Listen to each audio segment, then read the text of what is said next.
What's up YouTube, it's your boy Muhammad back with another video with the channel Mr. Top 10 Cents. It's the end of the month, so you know what that means. My most worn fragrances of the month of June, alright? Before we get started, let me start off with my scent of the day. This is Bleecker Street by Bond No. 9. To me, you get a lot of vetiver and blueberry and violet. The blueberry is not very pronounced. There's a little sweetness and fruitiness, which is from the blueberry. But it also has some caramel and a bunch of other notes going on. I don't get that. Like I said, it's just a green scent. It lasts super long, amazing for the spring and summer. Could be had for about $130. You'll be surprised. Go ahead, check it out, guys. On number 9, Bleecker Street. All right, let's get down to it. My top 5 most worn fragrances for the month of June 2018. Starting off the list, guys, is Amouage Reflection Man. Great, clean, fresh, soapy, sophisticated fragrance. Has a bunch of florals in it. It gives off a vibe like Jean Paul Gaultier Le Male, but not really at the same time. It doesn't have as much lavender and sweetness to me. It lasts forever and projects forever, guys. Smells really good. Could be had for like $120, $115 on discounters if you look hard enough. Great fragrance to pick up. Amouage Reflection Man. Number 4 is a designer fragrance, a generic fragrance, a popular fragrance, whatever you want to call it. Still love it and I still rock it. This is Versace's Dylan Blue. Got a vibe of Bleu de Chanel and Acqua di Gio and Dior Sauvage all mixed in together, yada yada, who cares.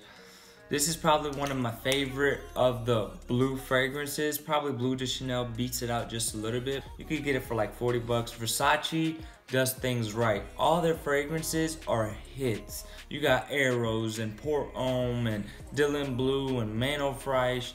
Just awesome brand, awesome company, guys. Versace's Dylan Blue. Number 3 is a fragrance that I really didn't like when I first got it, but I kept with it, and last month I revisited it and I just kept trying it and wearing it more and more, and now it's on the top of my list from this certain brand, and I have a lot from this brand, guys. This is Parfums de Marly Pegasus.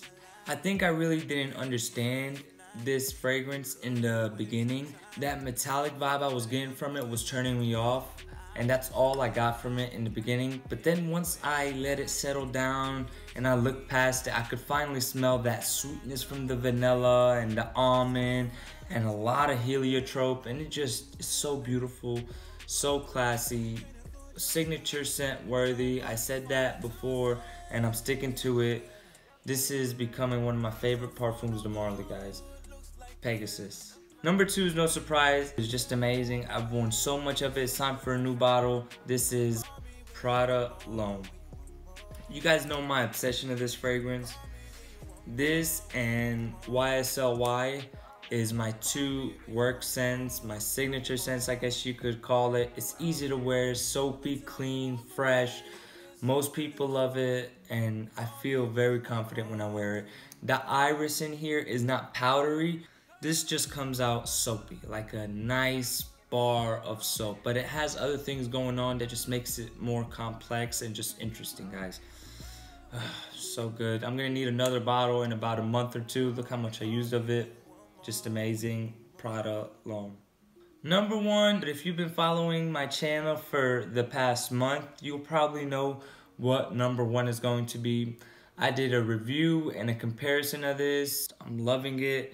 I recently just got a backup bottle. It's 10 out of 10 in my books, and I'm always gonna have it in my collection.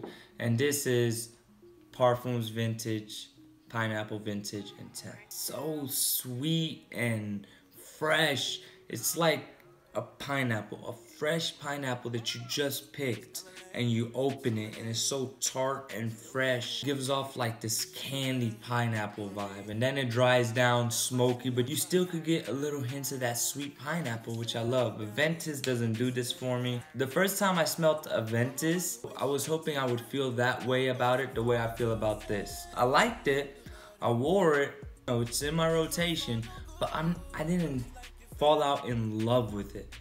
But this, guys, this did it for me. great, great, great fragrance all in itself. It's not about how close it is to Aventus. Get your nose on it. You won't be disappointed. Pineapple Vintage Intense. Well, that wraps it up, guys. Real quick, just ran through my top 5 most worn fragrances of June 2018. Put down below in the comment section what your top 5 most worn fragrances of the month is. You guys always help me out with your recommendations and your lists and your scent of the days. I appreciate that. Don't forget to like, comment, subscribe, and I'll see you guys with another one. Peace.